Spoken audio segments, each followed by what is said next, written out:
Sierra Leone is among countries in the world that are vulnerable to climate change effects, with a low amount of rainfall, changes in precipitation and temperature, increase in the risks of droughts, floods, and sea levels. Sierra Leone, like other countries in the world, needs an adaptation plan to deal with these new realities. The three documents, which includes the National Adaptation Plan Framework, National Adaptation Communication Strategy, and Initial National Adaptation Plan, seeks to reduce Sierra Leone's vulnerability and increase the country's resilience by half in 2030 through increase in risk awareness, among others. Minister of Environment stressed the need for the documents while launching them.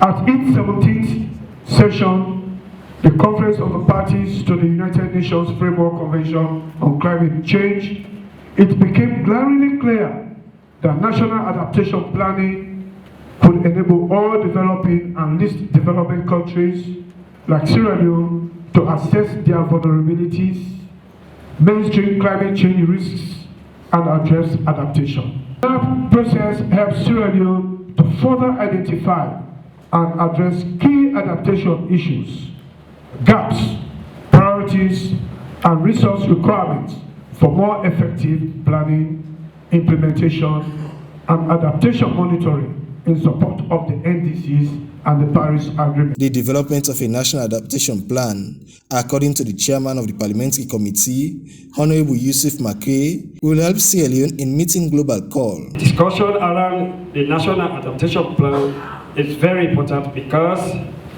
it is a partial fulfillment to global call in the bid to fight climate change.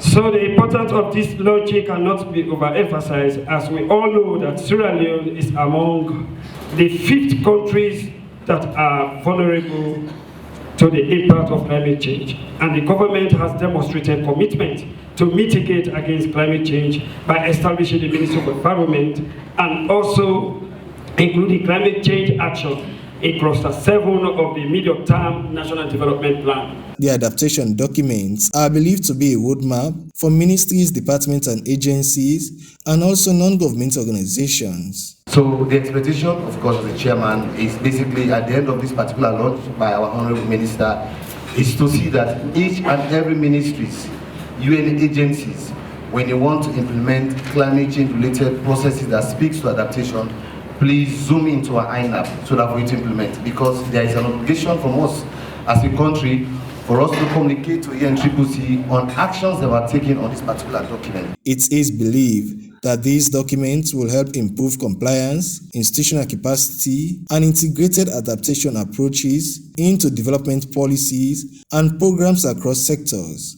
Ronald Morovia, AYV News, Freetown.